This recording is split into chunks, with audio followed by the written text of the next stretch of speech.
नमस्ते विद्यार्थी मित्रांनो।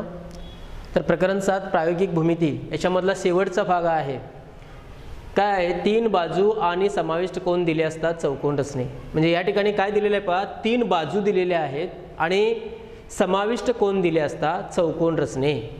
हा शेवटचा भाग आहे आणि याच्यानंतर हे उदाहरण सोडवल्यानंतर तुम्हाला याच्यावरचा स्वाध्याय 7.4 हा सुद्धा तुम्हाला स्वाध्याय सोडवता आला पाहिजे।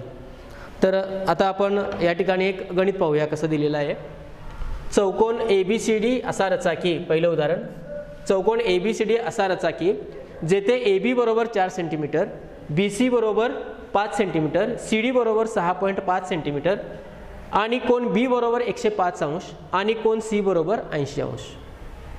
तर या दिलेल्या गोष्टीवरून आपल्याला चौकोन रचता आला पाहिजेत। मग हा चौकोन रचण्यासाठी प्रथम आपण कच्ची आकृती काढली पाहिजेत। मग आपण या ठिकाणी कच्ची आकृती काढूया। समजा आपण ही कच्ची आकृती अशी काढली, कोणताही एक चौकोन काढला, याला नाव काय दिलं आपण, ABCD। हा कच्चा आराखडा आपण काढला। या कच्च्या आराखड्यामध्ये जी मापं दिलेली आहेत ती मापं आपण या ठिकाणी लिहूया। कोणकोणती मापं दिलेली आहेत पहा या ठिकाणी। तर पहिलं जे दिलेलं आहे AB बरोबर 4 सेंटीमीटर, ही AB बाजू 4 सेंटीमीटर दिलेली आहे। त्याच्यानंतर BC बाजू किती दिलेली आहे, 5 सेंटीमीटर दिलेली आहे आणि CD बाजू किती दिलेली आहे, 6.5 सेंटीमीटर अशी दिलेली आहे। आणि कोन B हा जो कोन आहे, हा कोन किती दिलेला आहे, 105 अंश दिलेला आहे आणि कोन C हा जो कोन आहे हा 80 अंश दिलेला आहे। तर ही झाली आपली कच्ची आकृती। या कच्च्या आकृतीवरून आपल्याला या ठिकाणी व्यवस्थित चौकोन रचता आला पाहिजेत। मग आता या ठिकाणी आपण थोडा विचार करायचा। या ठिकाणी जर पाहिलं तर आपल्याला पहिल्यांदा ही BC रेषा काढून घेता येते पहा। BCचं अंतर किती आहे, 5 सेंटीमीटर। मग हे 5 सेंटीमीटर अंतर काढल्यानंतर B बिंदूत आपल्याला 105 अंशाचा कोन मापकाच्या सहाय्याने रचता येतोय आणि C बिंदूमध्ये 80 अंशाचा कोन मापकाच्या सहाय्याने रचता येतोय। त्याच्यानंतर हे अंतर किती आहे, 4 सेंटीमीटर। कंपासमध्ये 4 सेंटीमीटर अंतर घ्यायचं आणि B बिंदूत मध्य कल्पायचा आणि एक चाप काढायचा, बरोबर। मग इथं या रेषेवरती जिथं 4 सेंटीमीटरवरती असतंय तिथं नाव A द्यायचं आणि तो जोडायचं। मग या ठिकाणी सुद्धा असंच करायचं, तर 80 अंशाचा कोन काढायचा, पूर्ण 80 अंशाचा, आणि इकडं काय करायचं, 6 पॉईंट अंतर 5 घ्यायचं आणि ते काय करायचं, जोडायचं। या ठिकाणी D नाव द्यायचं, AD सांधले, दिलेला चौकोन तयार झाला। अगदी सोपा भाग आहे हा। तर प्रथम आपण काय करणार, BC बरोबर 5 सेंटीमीटर रेषाखंड काढला। पहिलं वाक्य आपलं, BC बरोबर 5 सेंटीमीटर रेषाखंड काढला। इथं काढूया आपण।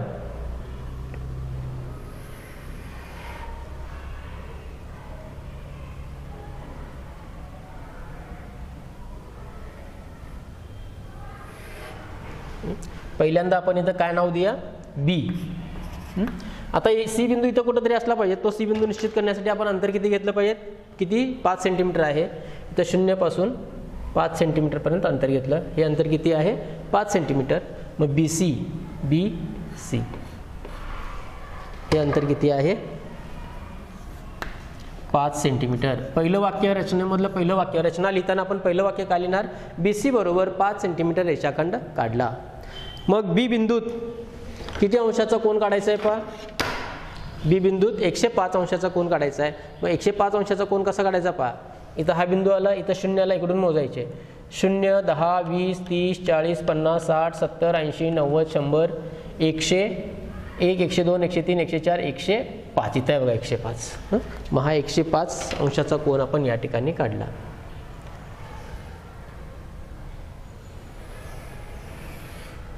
आपण मोठी रेष काढूया पाहिजे इथं आणि याला नाव काय देऊया आपण, कोन CB, कुठले नाव देऊया आपण, E नाव देऊया।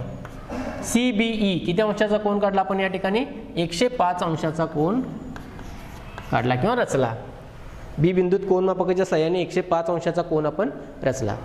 आता या ठिकाणी पहा, C बिंदूत सुद्धा आपण कोन पहिल्यांदा रचून घेतला तरी चालतोय, किंवा इथं पहा हे अंतर किती आहे पहा, 4 सेंटीमीटर। कसंही केलं तरी चालतंय, हे पहिला केलं तरी चालतंय किंवा त्या बाजूला कोन मापक रचून घेतला तरी चालतंय।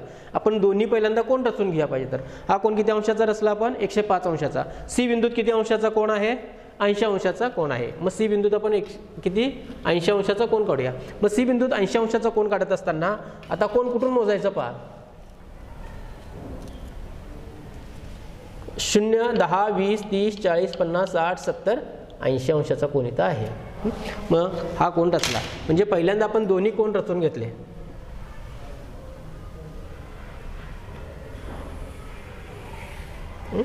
पहिला कोन कोणता रचला बघा, कोन CBE बरोबर 105 अंशाचा कोन रचला.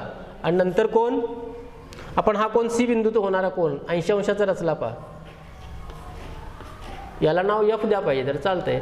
कोन BCF बरोबर 80 अंश हे दोन कोन रचले. म्हणजे पहिलं वाक्य रचनामध्ये लिहिताना पहिलं वाक्य आपलं BC बरोबर 5 सेंटीमीटर रेषाखंड काढला. कोन CBE बरोबर 105 अंश रचला. नंतर कोन BCF बरोबर 80 अंश रचला. हे समजलं. आता पुढचं वाक्य चौथं वाक्य आपण इकडं कुठंतरी या BE रेषेवरती कुठंतरी A बिंदू असला पाहिजे. किती अंतरावरती इथून इथपासून इथपर्यंत किती अंतरावरती आहे तो, तर 4 सेंटीमीटर अंतरावरती आहे. पहा म्हणून आपण कंपासमध्ये 4 सेंटीमीटर अंतर घ्यायचं. 4 सेंटीमीटर अंतर घ्यायचं आणि इकडे एक चाप काढायचा. नंतर हे अंतर किती आहे पहा 6.5 म्हणजे CF इथं कुठंतरी D बिंदू असला पाहिजे. किती अंतरावरती 6.5 म्हणजे 6.5 अंतर घ्यायचं कंपासमध्ये. 6.5 अंतर घ्यायचं. हे पहा 6.5 आणि इकडे चाप काढायचा. तर हा चाप काढण्यापूर्वी पहिल्यांदा ही बाजू आपण अजून काय केली पाहिजेत, वाढवली पाहिजेत. म्हणजे हा F बिंदू आपण इथं लिहिला तरी चालतोय. हा F बिंदू आणि इथं काय झाला, हा D बिंदू आपल्याला मिळाला. CF या रेषेवरती D बिंदू हा मिळाला. मग आपल्याला इथं कोणता बिंदू मिळालेला आहे, A. मग फक्त आता AD सांधायचं आहे. AD सांधलं की आपला दिलेल्या मापाचा चौकोन तयार झाला. हे पहा AD सांधले, दिलेल्या मापाचा चौकोन तयार झाला ABCD. तर याप्रमाणे हा 3 बाजू आणि समाविष्ट कोन दिले असता चौकोन रचने आपण पाहिलं. काय काय केलं पुन्हा एकदा पहा. प्रथम आपण कच्चा आराखडा केला. कच्च्या आराखड्यामध्ये आपण BC ही मापं जशी आहेत तशी मापं आपण भरली आणि मापं भरून झाल्यानंतर आपण याप्रमाणे BC बरोबर 5 सेंटीमीटर रेषाखंड काढला. पहिली रचना केली. नंतर या B बिंदूत कोन CBE बरोबर 105 अंशाचा कोन रचला. नंतर कोन BCF बरोबर किती अंशाचा कोन रचला, 80 अंशाचा कोन रचला. नंतर काय केलं आपण, या BE रेषेवरती किती सेंटीमीटर अंतर घेतलं, 4 सेंटीमीटर अंतर घेतलं. एक चाप काढला आणि तो चाप या CB ला जिथं मिळतोय त्याला काय नाव दिलं, A. त्याचप्रमाणे हे जे अंतर आहे, किती अंतर आहे, 6.5 सेंटीमीटर. कंपासमध्ये 6.5 सेंटीमीटर अंतर घेतलं, C मध्ये कल्पला आणि CF या रेषेवरती इथे एक कंस काढला, चाप काढला. त्याला नाव कोणतं दिलं आपण, D. AD सांधले, दिलेल्या मापाचा ABCD चौकोन तयार झाला. तर अशा प्रकारची आणखीन उदाहरणं आहेत. स्वाध्याय 7.4 मध्ये उदाहरणं आहेत. तो स्वाध्यायसुद्धा तुम्ही सोडवा. तर या ठिकाणी पहिल्या सत्राचा संपूर्ण पोर्शन संपलेला आहे. आता पुढच्या वेळेपासून आपण दुसऱ्या सत्राच्या पहिल्या प्रकरणाला सुरुवात करूया. एकंदरीत काही वेळेला असं सांगितलं गेलं की 30% पोर्शन कमी केलेला आहे, पण या ठिकाणी 8वीसाठी गणिताचा कुठलाही भाग आम्ही सोडलेला नाही. पूर्ण 100% पोर्शन या ठिकाणी झालेला आहे पहिल्या सत्राचा. तर विद्यार्थी मित्रांनो, पूर्ण पुस्तकामधले सगळे स्वाध्याय तुम्हाला सोडवता आले पाहिजेत. कारण 8वी म्हणजे 9वी आणि 10वीचा हा 10वीचा पाया असतो, लक्षात ठेवा. म्हणून 8वीचं जे गणित आहे ते इतकं सोपंसुद्धा आहे आणि तितकंच महत्त्वाचं सुद्धा आहे. हे सगळा जो शिकवलेला भाग आहे तुम्ही जर परफेक्ट केला तर 9वी 10वीला तुम्हाला काही त्रास होणार नाही.